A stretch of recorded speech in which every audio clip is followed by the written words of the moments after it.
এলআইসির টাকা আটকে আছে, তাতে আপনার ম্যাচুরিটির টাকা হোক, মানি ব্যাকের টাকা হোক, বা আপনি আপনি নমুনে আছেন, আপনার যে এলআইসি হোল্ডার ছিল, পলিসি হোল্ডার ছিল, ওনার ডেথ হয়ে গেছে, সেই টাকা আপনি তুলতে পারছেন না, আপনার প্রচুর সমস্যা হচ্ছে। যে এজেন্টকে আপনি বিশ্বাস করে এলআইসিটা আপনি খুলেছিলেন, সেই এজেন্ট কিন্তু আপনাকে কোনো রকমের কোনো সাহায্য করছে না, কোনো কিন্তু পাত্তা দিচ্ছে না সে। আপনি তাকে হয়তো ফোন করছেন, তার বাড়িতে যাচ্ছেন, সে কিন্তু আপনাকে কোনো রকমের সাহায্য করছে না। এরকম এজেন্ট আপনি প্রচুর পেয়ে যাবেন। তো আজকে এই সমস্যাটা নিয়ে আমি আমি আমার সাথে যেটা অরিজিনাল ঘটেছিল সেই সমস্যাটা সমাধান কীভাবে আমি করেছি, আর আপনাদের সাথে যদি এরকমভাবে কোনো দিন কোনো সমস্যা ঘটে তো আপনারা কীভাবে সমস্যাটা সমাধান করবেন, সেটা নিয়ে কমপ্লিট ডিটেলসে আজকে আমি আলোচনা করব। নমস্কার বন্ধুরা, আমার নাম হলো টনিমাল।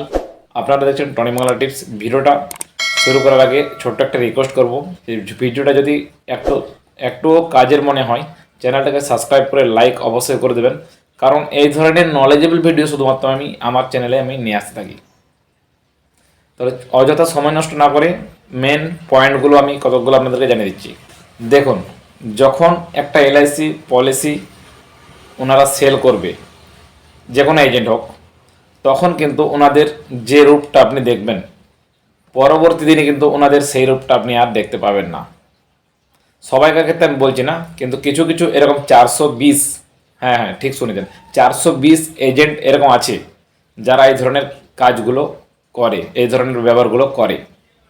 তারা কিন্তু এটা ভুলে যায় যে আজকের দিনে কাস্টমারের কাছেও কিছু রাইট আছে, কিছু ইনফরমেশন এমন কিছু আমরাও জানি যেটা মাধ্যমে আমাদের কষ্টের টাকাটা আমরা নিজেরাই কিন্তু বার করতে পারবো, সেটা কিন্তু ওনারা কিন্তু ভুলে যায়।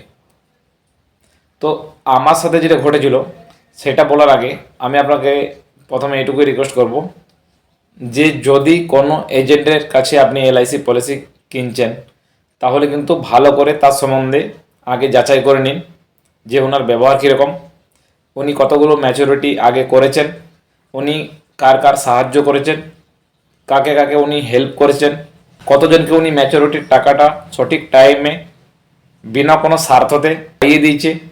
এরকম সমস্ত কিছু যাচাই করার পরেই কিন্তু ওনার কাছে পলিসি কিন্তু কিনবেন। আদারওয়াইজ আপনি একটা ভালো এজেন্ট দেখে খোঁজখবর নিয়ে কিন্তু এলআইসি পলিসিটা কিন্তু কিনবেন। তা না হলে কি হবে, পরবর্তী দিনে সাদা সিধা মানুষ যারা যে থাকে, মধ্যবিত্ত মানুষ, তাদেরকে কিন্তু দেখে শুনে কিছু কিছু চালাক লোক আছে, তাদেরকে প্রচুরভাবে ঠকাতে পারে। এরকম প্রচুর কেস আছে। আমি একটা এজেন্টের নাম বলে দিচ্ছি আপনাকে, যদি আপনারা এই এজেন্টের নামটা আপনি শুনে থাকেন, জায়গার নামটা আমি বলবো না পুরো ডিটেলসে, এজেন্টের নামটা শুধু আমি বলে দিচ্ছি। যদি এই এজেন্টের কাছে আপনার এলআইসি পলিসি আছে, তাহলে কিন্তু আপনি ট্রান্সফার করে নিতে পারেন। আর না হলে আপনি যদি নতুন চালু করবেন বলে ভাবছেন, তাহলে কিন্তু এই এজেন্টের কাছে কিন্তু কোনো দিন এলআইসি পলিসি আপনি কিনবেন না। এজেন্টের নাম হলো বিশ্বদেব ধল্ল। ঠিক আছে, যদি আপনারা চিনে থাকেন তাহলে সতর্ক হয়ে থাকবেন। আর যদি আপনারা এনাকে চেনেন আর নতুন পলিসি এনার কাছে কিনবেন বলে আপনি ভাবছেন, তাহলে কিন্তু আমি বলে দিচ্ছি প্রচুর বড় বিপদের মধ্যে আপনি পড়তে পারেন। এরপর আমি বলে দিচ্ছি যে আমার সাথে কী কী ঘটেছিল আর আমি কিভাবে এলআইসির টাকাটা আমি পেলাম। যেহেতু আমি নমুনি ছিলাম, আমার মায়ের ডেথ হয়ে গেছিলো, সে টাকাটা আমি কীভাবে পেলাম সেটা কমপ্লিট ডিটেলসে আজকে আমি আপনাদেরকে জানিয়ে দিচ্ছি। আমার মায়ের একটা এলআইসি ছিল, যেটা নমুনি ছিলাম আমি। ঠিক আছে, তো আমি যখন আমার মায়ের ডেথ হয়ে গেল, তখন আমি এলআইসি যে এজেন্ট আমার ছিল, ওনাকে আমি বললাম যে কী কী ফর্মালিটিগুলো করতে হবে আপনি আমাকে একটু বলে দিন। তো উনি ঠিক বলে দিল, সব কিছু ঠিক আছে। সেরকম আমি সব কিছু ডকুমেন্টগুলো আমি রেডি করলাম, পুরো ফাইল একটা তৈরি করলাম। তারপরে আমি রেডি করার পরে ওনাকে আমি ডাকলাম, উনি আমার বাড়িতে এলো। উনি আসার পরে কি বলল, যে আপনি এলআইসিটা তো ম্যাচিওর করে দেবো আমি তাড়াতাড়ি, তো সেটার জন্য আমাকে কিন্তু ব্রাঞ্চ ম্যানেজারকে দেখাতে হবে যে আমার ক্লায়েন্ট আছে আর একটা পলিসি চালু করতে চাইছে নতুন, সেই জন্য তাড়াতাড়ি টাকাটা ওনার দিয়ে দিন। তো এরকম কোনো এলআইসি পলিসিতে কোনো রুল নেই প্রথমত, এটা একদম বোকা বানানো হচ্ছে। ওই জন্যই আমি প্রথমে আপনাদেরকে বলে দিলাম যে 420 এজেন্ট, তার মানেটা বুঝে নিন। এরকম কাণ্ডগুলো কিন্তু করে থাকে এনারা।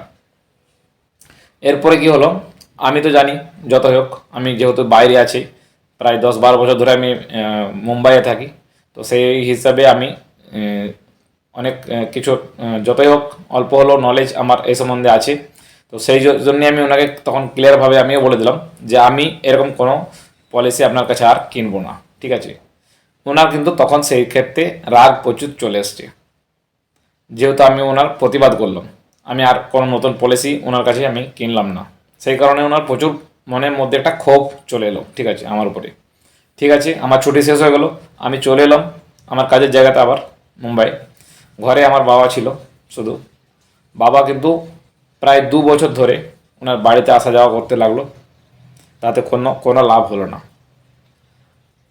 প্রায় মাসে 2 থেকে 3 বার ওনার বাড়িতে গিয়ে শুধুমাত্র ওনার হাতে পায়ে ধরাটাই আমার মনে হয় বাকি ছিল।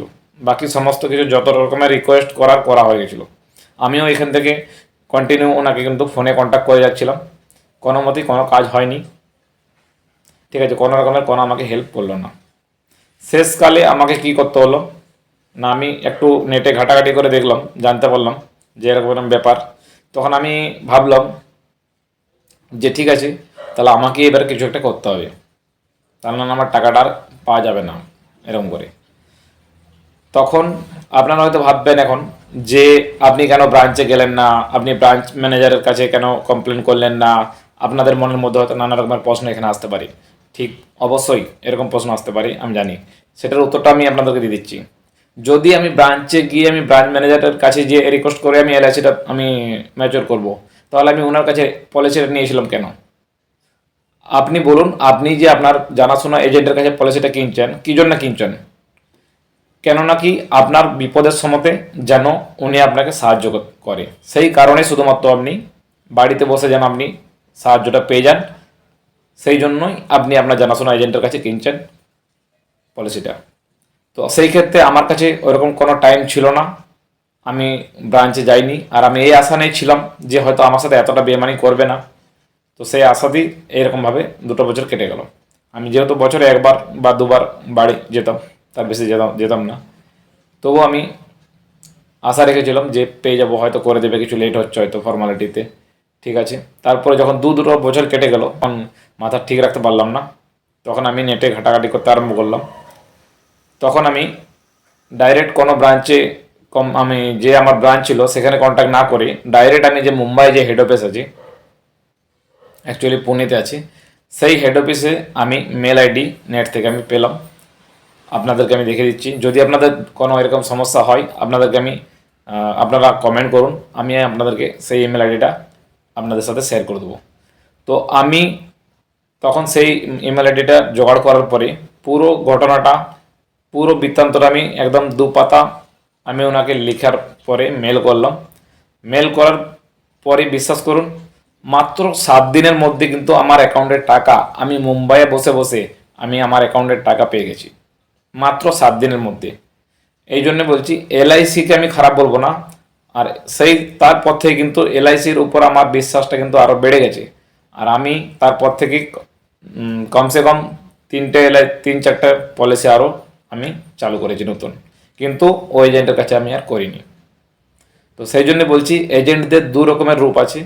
আপনি কিন্তু ভাবনা চিন্তা করবেন ভালো করে যে কোন এজেন্টটা ব্যাকগ্রাউন্ড কী আছে, আগে কি করেছিল উনি, কী ধরনের ব্যবহার করেছে মানুষের সাথে, কীরকমভাবে তার ব্যবহার, ঠিক আছে। পলিসি নেওয়ার সময় কীরকম করে ব্যবহারটা, পলিসি নেওয়ার পরে আপনার সাথে ব্যবহারটা কীরকম করছে, টোটাল খবরটা কিন্তু ভালো করে ছানবিন করার পরেই তবেই কিন্তু আপনি সেই এজেন্টের কাছে পলিসি কিনবেন। আদারওয়াইজ আপনার টাকা আপনি অন্য জায়গায় ইনভেস্ট করতে পারেন। আমি এলআইসিকে খারাপ বলছি না, আমি সব এজেন্টদেরকে খারাপ এখানে বলছি না। প্রচুর এজেন্ট এরকমও আছে যে অনেক ভালো আছে, অনেক সাহায্য করে, ঠিক আছে। কিন্তু কিছু কিছু এজেন্ট এই ধরনের আছে যারা এরকম কাজগুলো করে থাকে।